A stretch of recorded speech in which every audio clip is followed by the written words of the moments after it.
Сәлеметсіздер ме? Жанайдар Мусин атындағы Көкшетау жоғары қазақ педагогикалық колледжі. Пәні әдебиетті оқыту әдістемесі. Оқытушы Жоламанова Тойындық Молдағалиқызы. Бүгінгі оқылатын дәрістің тақырыбы ақын жазушылардың өмірбаянын оқыту әдістемесі. Сабақтың смарт мақсаты. Болашақ педагог мамандардың танымын кеңейте отырып, ақын жазушылардың өмірі мен шығармашылығын оқытудың тиімді жолдарын көрсетіп, әдістемесін меңгерту, кәсіби біліктілігін арттыру. Сабақтың жоспары. Бірінші, ақын жазушылардың өмірбаянын оқытудың маңызы. Екінші, ақын жазушылардың өмірі мен шығармашылығын оқытудың тиімді жолдары. Жалпы білім беретін мектептерде ақын жазушылардың өмірін оқытудың маңызы зор. Өйткені ол әдебиетті оқытудың күрделі бір саласы болып табылады. Қай ақын жазушыны алмайық, оның шығармашылығында, қол жеткізген жетістіктерінде өзі өмір сүрген орта мен шыққан ортасы, өмір жолының ізі жатады. Қаламгердің әр шығармасы өмірінің қай кезеңінде, қандай оқиғаға байланысты жазылды, тағы басқа мәселелерге де олардың өмір жолы жауап береді. Сонымен қатар, ақын жазушылардың өмірбаянын оқып үйренудің оқушылар үшін білімдік, тәрбиелік, дамытушылық маңызы аса зор. Оқушылар қаламгердің жеке шығармаларымен қатар, оның өмірбаянын оқып үйрену арқылы көркем сөз шебері, суреткердің қоғамдық дамуда маңызды орын алатынын түсінеді. Олардың отан қамы, халық игілігі үшін қандай қызмет еткенін танып біледі. Әрбір көрнекті жазушы отанына, халқына пайда келтіру үшін еңбектенген биік тұлға ретінде қаралады. Өмірбаяндық материалдың білімдік жағына келсек, әрбір жазушының өмірбаяны оның шығармаларына кіріспе, беташар түсінік ретінде қаралады.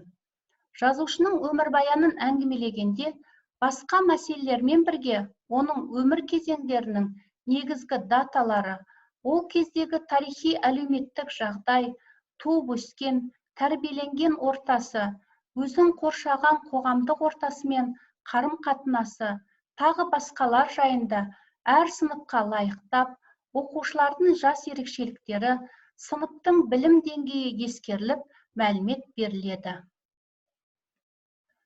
Сонымен бірге, өмірбаяндық материал оқушылардың ақыл-ойының дамуына көмек ететін, жазушының шығармасын түсініп оқуға дайындайтын, өзіндік ерекше маңызы бар мәселе болып табылады.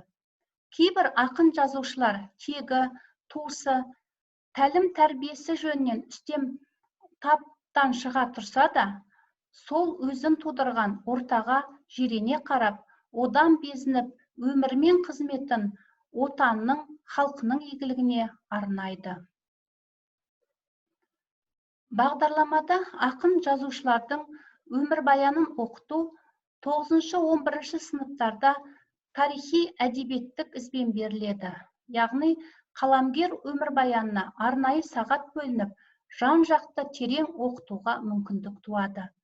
Ал 5-8 сыныптарда өмірі емес, жекеленген шығармаларын оқып үйрену ұсынылады. Сол себептен де әр оқушы өздері оқып жатқан шығарма кімдікі, шығарманың жазылу тарихы туралы тұжырымды түрде хабар алса, артық болмайды. Сондықтан 5-8 сыныптарда да суреткер өмірінен мәліметтер берудің тиімді жолдары мен әдіс-тәсілдері бар. Мәселен, 6 сыныпта Бердібек Соқпақбаевтың «Менің атым Қожа» повесін өтер алдында қаламгердің өзінің туындысын басшылыққа ала отырып, оның балалық шағынан мәлімет беруге болады.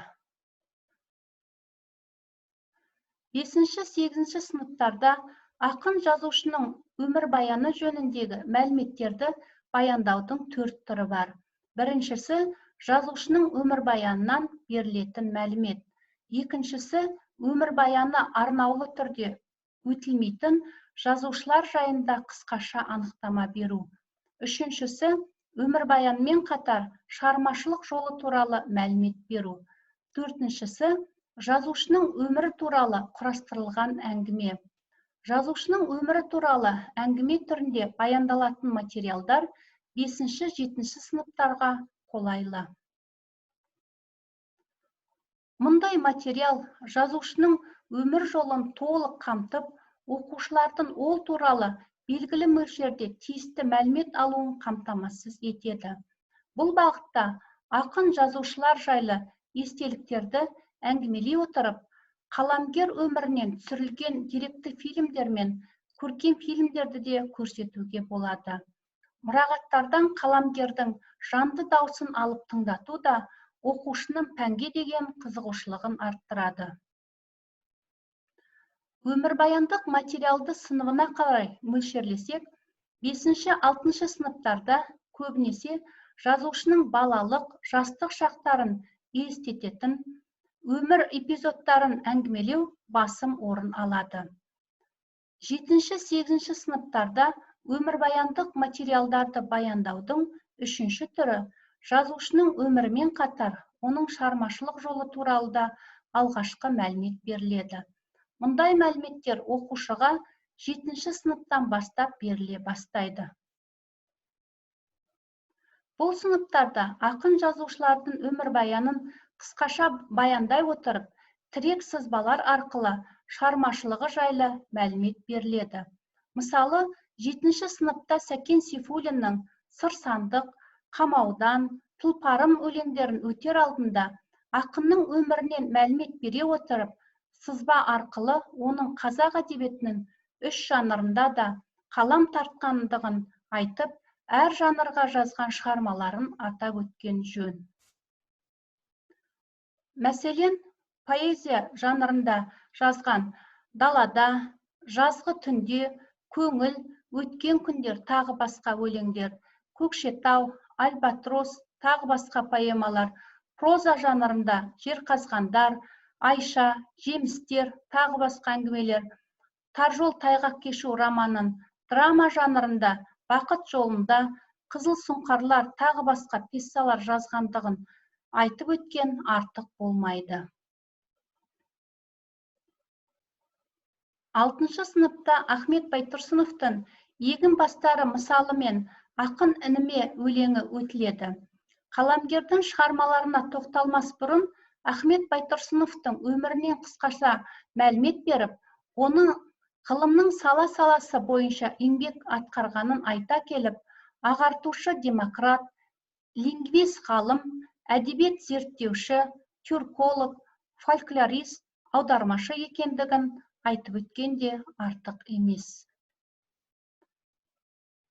9-11 сыныптарда ақын жазушылардың өмірінен мәлімет беруде арнайы сағат бөлінеді. Ақын жазушылардың өмірбаянын өткен кезде көрнекілік әдісін қолданып, хронологиялық кестені пайдаланып, сабақты түсіндіруге болады. Хронологиялық кесте 2 бағаннан тұрады. Біріншісінде жылы жазылады, екіншісінде ақынның өмір деректері жазылады. 9-11 сыныптарда ақын өмірінен мәлімет беруде американдық мозаика әдісін қолданған тиімді. Американдық мозаика әдісін қолдануда оқулықтан тыс қосымша материалдар әкелініп, сынып оқушыларын топ-топқа бөліп, әр топқа қаламгер өмірінен үзінділер ұсынылып, әртүрлі мәлімет таратылады. Әр топ өзіне берілген мәлімет бойынша жан-жақты жұмыс жасайды. Нақтырақ айтсақ, топ ішінде оқиды, талқылайды, жазушы өмір дерегі бойынша сұрақтар құрастырады, пікір таластырады. Әр топтың спикері шығып, өз мәліметтерін өзге топтарға түсіндіреді. Осылайша алған мәліметтерін келесі сабақта кластер әдісі арқылы топтастырады. Топтастыру әдісінде кестемен жұмыс жасайды. Әр сөзін нақты фактілермен дәлелдеп отырады. Мәселен, Абай Құнанбаевтың өмірі мен шығармашылығын өту барысында мынандай бағытта топтастыру жұмыстары жүргізіледі. Төмендегідей кластер сызбасы ұсынылады да, ортасына сұрақ жазылады. Оқушылар сұрақтарға жауап беріп, сызбаны толтырады.